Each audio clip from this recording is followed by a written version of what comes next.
Nadango William au chukui dombati tau nona sino ndu talitaka na waronga na Mbula FM na mbendu anisia. Nadango Berik au chukui na tau na sino talitaka na waronga na Mbula FM. Mbula re we omai ko Mbula tau waronga na Mbula FM na mbendu anisia. Mbula nadango polis menwalu au chukui na sino ton konser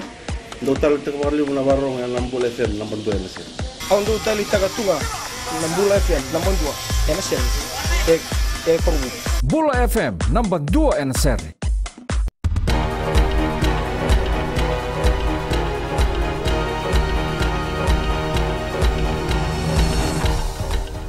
Isambulu binaka se koyongo na baleleka ni nonde tukutuke na mbongende ndai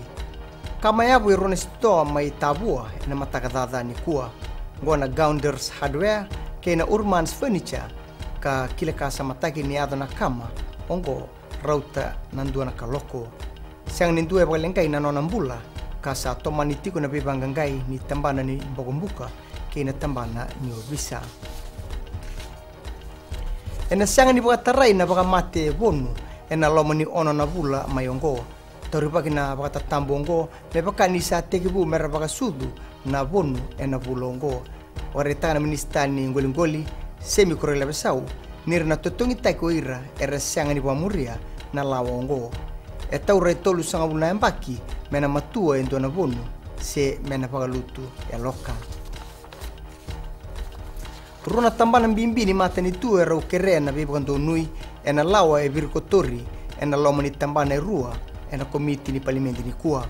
ngona matambosi ni loya kena matambosi ni tamata takadaka bakamata ni tu wakaritago Chief Justice Anthony Gates ni siang ni kabo na lawongo kiveira na loya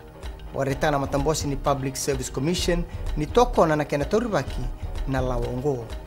lawongo era kobuti kedikina na ibaka lislesi edake ni mata ni tu keina bei kambani kinangito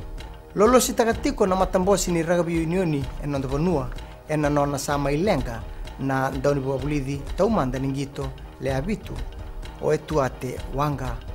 mailengo wanga ena nona itikutiko ena ndera ena noa bibu kusarbaga lebo wanga ena kena rawati nanganga ena soto ni Gold Coast Sevens ena ronondolu tinika rua kena nganga mai Hong Kong ena ronondolu tinika tolu roto baka utamai na nonrotu ibola ni lolosi na nonda matatimi ningito le abitu karato tiko mai Cape Town ena ngaunongo wakaritaga na ndoni bwabulidi bwatawa na dani lidoni buka nirna rara otaka bwalebu na bubali ningito ragabi na nona sama yali o wanga wakambauta na FBC News ni sianga ni sebagandi itaki na singa ni betalavi be wanga maidhabekiri na bwagaleleka ni nonda itukutuku na kena ikuri rao nion na sema na Mbula FM kena Radio Fiji 1 ni bweding binaka